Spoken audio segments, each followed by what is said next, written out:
Challenge આપું છું કે એક પણ શબ્દ મીનાક્ષીબેન દવે વિશે ખરાબ બોલી અને તમે દેખાડી દો.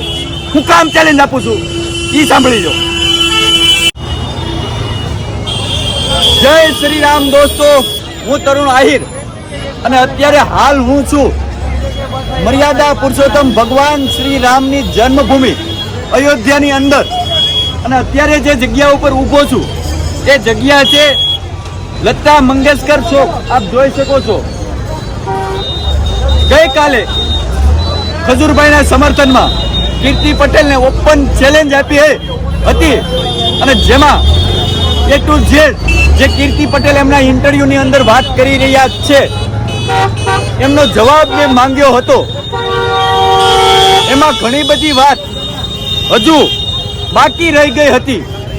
કારણ કે સતત 2-3 દિવસથી ટ્રાવેલિંગમાં હતો અને ત્યારબાદ આ ઘટના મારા ધ્યાન ઉપર આવી અને ત્યારબાદ જે વિડીયો બનાવ્યો તો એમાં ઘણા બધી વાત હજુ બાકી રહી ગઈ હતી. પરંતુ આજે જેવી રીતે કાલે ઉત્તરાખંડની ભૂમિ નીમકરોલી બાબાની જગ્યા ઉપરથી જે વિડીયો બનાવ્યો છે એવી જ રીતે આજે આપણા મર્યાદા પુરુષોત્તમ ભગવાન શ્રી રામની જન્મભૂમિ ઉપરથી આજે હું મર્યાદાની વાત કરી અને કીર્તિબેન પટેલને ઓપન ચેલેન્જ પાર્ટ 2 ચેલેન્જ બીજી આપી રહ્યો છું કે તમે ખૂબ બધી દીકરીઓની વાત કરી વિડીયોની અંદર. મને ગમ્યું કે તમે આજે એમ કહો છો કે ઘણી બધી દીકરીઓ સાથે અન્યાય થયો છે.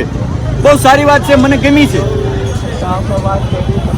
મેં જેમ તમને કાલના વિડીયોમાં કીધું કે કદાચ બંનેની મરજીથી જ થયું હશે, પણ તમને આટલી બધી દીકરીઓની ચિંતા છે તો તમે મીનાક્ષીબેન દવે વિશે ખરાબ કેમ બોલો છો? જો તમને દીકરીઓની ચિંતા હોય તો એ એક દીકરી નથી? તમને બહેનોની ચિંતા હોય તો એ એક બેન નથી? પ્રશ્ન નંબર પહેલો. અને આજે ભગવાન શ્રી રામની જન્મભૂમિ ઉપરથી લતા મંગેશકર ચોક ઉપરથી હું ચેલેન્જ તો આપું જ છું, પણ એક મહત્વની વાત કરવા જઈ રહ્યો છું. મહત્વની વાત એવી છે કે તમે મીનાક્ષીબેન દવે વિશે જે બોલો છો કે આમ તેમ પેલાનું પછીનું જે પણ XYZ તમે એમ તો મારી પાસે પ્રૂફ છે જે પણ હોય, ખરેખર બેન દિલ ઉપર હાથ મૂકે એમ તમે તમારા દિલને પૂછજો કે કોઈની પર્સનલ લાઈફ ઉપર જવું કેટલું યોગ્ય છે. ખરેખર તમને જો બહેનોને દીકરીઓની ચિંતા હોય તો એક બેન દીકરી નથી? તમે એના જ માટે લડાઈ લડતા હો તો એ એક બેન દીકરી નથી? અને ખાસ જે મહત્વની વાત કરવા જઈ રહ્યો છું આજે, મારે આ બાબતે કોઈ પણ પ્રકારે ખજૂરભાઈ સાથે હજી ચર્ચા નથી થઈ. કાલે જે મેં વાત મૂકી હતી મારા વિચાર હતા, આજે પણ જે વાત મૂકું છું એ અમારા આહિર સંસ્કૃતિ મુજબના અમારા યાદવોના આહિરના વિચાર મૂકી રહ્યો છું. મહત્વની વાત કે જે મીનાક્ષીબેન દવે વિશે તમે ખરાબ બોલવા જઈ રહ્યા છો તો હું આજે રામ જન્મભૂમિ અયોધ્યા ઉપરથી હું એમ કહું છું કે મીનાક્ષીબેન દવે એક મારા પણ હવે બેન છે. આ પહેલી વાત. હું કામ કે અમે બેનો દીકરીઓ માટે ઘણું બધું કર્યું છે.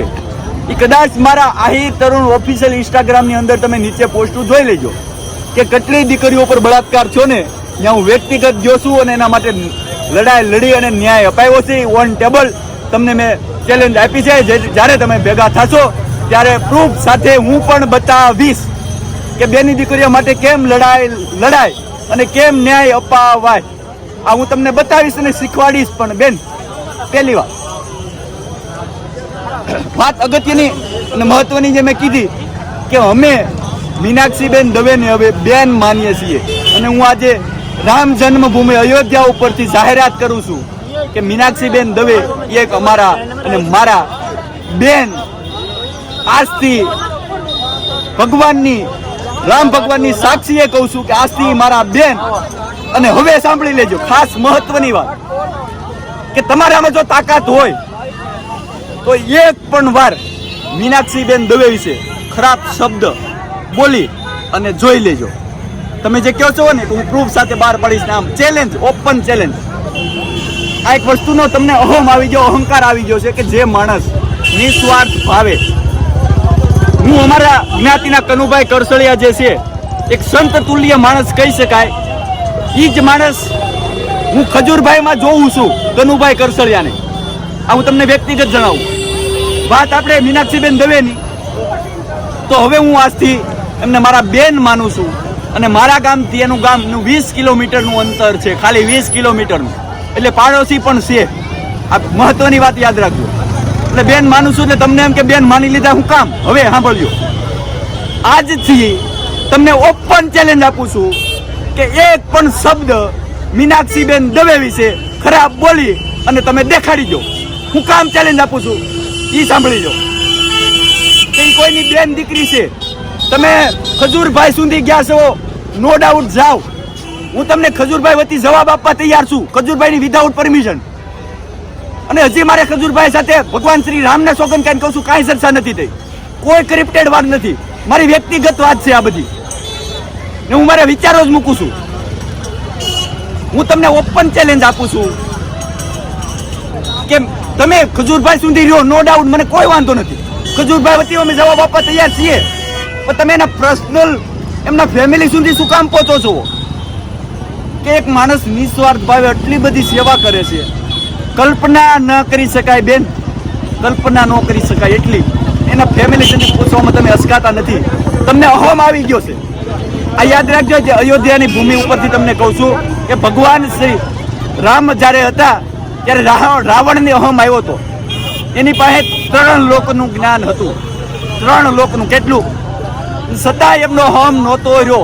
એમ તમને અહમ આવી ગયો ગુજરાતમાં હું જ એક છું અને હું ધારું એ થાય, હું ગમે એમને મૂતરાવી દઉં, હું કહું એમ બધા કરવા જોઈએ. તમે જે વાત કરી એમાં કોઈ પણ પ્રકારે ખજૂરભાઈનો 1% ફોલ્ટ નથી. સ્વતંત્ર ભારત દેશની અંદર બધા સ્વતંત્ર છે. કોને હું નિર્ણય લેવાય સ્વતંત્ર છે. તો તમે તો આ તો ફોર્સ મારીને કહો છો ખજૂરભાઈ હું કહું એમ કરવા જોઈએ. ખજૂરભાઈએ તર છોડી દીધા, ખજૂરભાઈ આમ કરી નાખ્યું, ખજૂરભાઈ નોકરીએ રાખતા એને અત્યારે મૂકી દીધા. તો ભાઈ ખજૂરભાઈ એવા કરાર થોડા કર્યા હતા કે હું આજીવન આ બધાને રાખીશ એમ? આવા કઈ કરાર હોય છે? તમે એક વસ્તુ સમજો કે ભાઈ કોઈ વસ્તુ માણસનું મન માને ત્યાં સુધી રાખે. આ કદાચ કરાર કર્યા હોય કે ભાઈ આજીવન હું તને રાખીશ, તારું ભરણ પોષણ હું પૂરું પાડી દઈશ, તું મારી સાથે કામ કરશો ને ભાઈ, કોઈ પણ XYZ પાત્ર તરીકે. છોકરાની વાત છે, તમે કહેતા ને કે ફલાણાને છોડી દીધો ને ઓલાને છોડી દીધો, ભાઈ એના મનની વાત છે. ભાઈ છોડી દે, એમાં તમારે શું છે?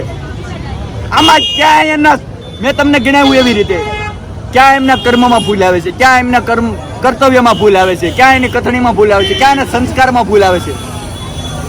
ઇવન આ તમારું ષડયંત્ર છે બેન ફેમસ થવાનું.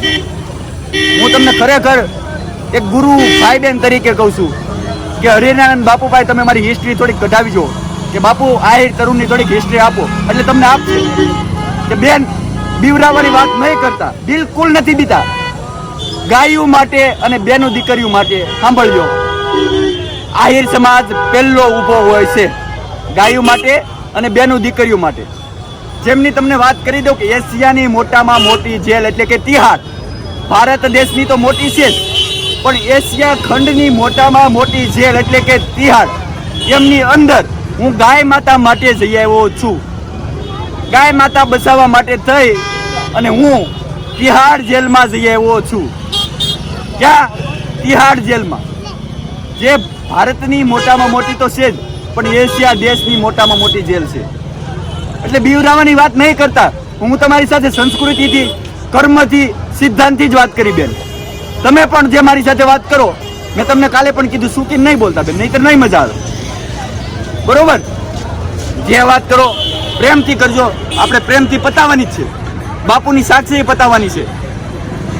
પણ વાત અગત્યની છે કે આહિર સમાજને સંદેશ આપવા માંગુ છું કે લાલભાઈ આહિર ખૂબ સારી રીતે લડી રહ્યા છે ખજૂરભાઈના સમર્થનમાં. પણ જ્યારે હવે લાલભાઈ અને હું અમે બંને ભેગા થઈએ, મારો આગળનો જે પ્લાન હતો હું કેન્સલ કરીને સીધો અહીંથી ગુજરાત આવું છું, અને હું અને લાલભાઈ નક્કી કરીએ એ મુજબ મારો સમાજને વિનંતી છે કે જ્યારે જ્યારે ગાય માટે અને બેન દીકરી માટે જરૂર પડી ત્યારે આપણે ખડે પગે રહ્યા છીએ. એવી જ રીતે હવે જો મીનાક્ષી બેન વિશે એક પણ શબ્દ બોલે તો સુરતની અંદર ભેગું થઈ અને કીર્તિ પટેલના ઘર સુધી બેનના ઘર સુધી, કીર્તિ પટેલ બેનના ઘર સુધી આપણે આહિર સમાજના યુવાનોને જવાનું છે. તારીખ હું અને લાલભાઈ ભેગા મળી અને નક્કી કરશું. બસ તમે તૈયારી રાખજો કે બેન દીકરી વિશે જ્યારે કીર્તિ પટેલ બોલે એકવાર, હવે જો મીનાક્ષી બેન વિશે બોલે તો નહીં મૂકવામાં આવે. વ્યક્તિગત ખજૂરભાઈ સુધી રહ્યો નથી પ્રોબ્લેમ, શાંતિથી બેહીને અમે જવાબ આપવા તૈયાર છીએ. પણ હવે હું આજે અયોધ્યાની ભૂમિ, મર્યાદા પુરુષોત્તમ ભગવાન શ્રી રામની ભૂમિ ઉપરથી હું મીનાક્ષી બેનને બેન કહું છું અને આ હું આજીવન રિશ્તો નિભાવીશ. અને મેં કીધું મારા ગામથી મીનાક્ષી બેનનું ગામ 20 થી 25 કિલોમીટરનું અંતર છે, અમે પાડોશી પણ છીએ. પણ હવે નહીં સહન થાય. યાદ રાખીને બોલજો, વિચારીને બોલજો. એક શબ્દ જો ખરાબ બોલ્યા તો તમારા સખીનું ધાવણ ન યાદ કરાવી દઈએ. તો આ સમાજના દીકરાને યાદ રાખજો બેન, ખાસ કહું છું તમને, વિનંતી કરું છું. બસ એટલી જ વાત. Open challenge number 2. હવે પછીનો પ્લાન ગુજરાત આવીને થશે. આ સમાજના યુવાનો તૈયારી રાખજો અને કોમેન્ટની અંદર I support Meenakshiben Dave, I support Khajurbhai. અને ખાસ એક વાત યાદ રાખજો બેન, તમે લાલભાઈ ઉપર આરોપ નાખી દીધો છે કે આ બધાને ખરીદી લીધા છે, એટલે કદાચ તમે મારી ઉપર પણ આરોપ નાખશો, પણ ખરીદાઈ લાલભાઈ તો નહીં જ. હવે સાંભળજો કે રામ જન્મભૂમિ ઉપરથી, અયોધ્યા ઉપરથી ભગવાન શ્રી રામના સોગંદ ખાઈને કહું છું કે ખજૂરભાઈ પાસેથી 1 રૂપિયાનો સ્વાર્થ નથી. અને 1 રૂપિયો લઉં તો ભગવાન શ્રી રામના સોગંદ છે મને. 1 રૂપિયો લઉં તો ભગવાન શ્રી રામના સોગંદ છે મને.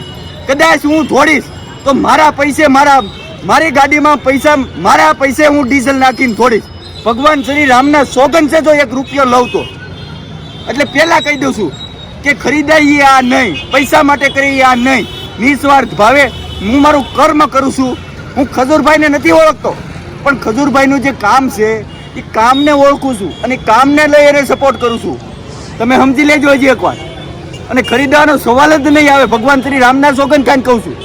બસ. જય હિન્દ, જય ભારત, જય જય ગરવી ગુજરાત, જય શ્રી રામ, જય નીમકોલી બાબા, જય આઠસંગી હનુમાન દાદા.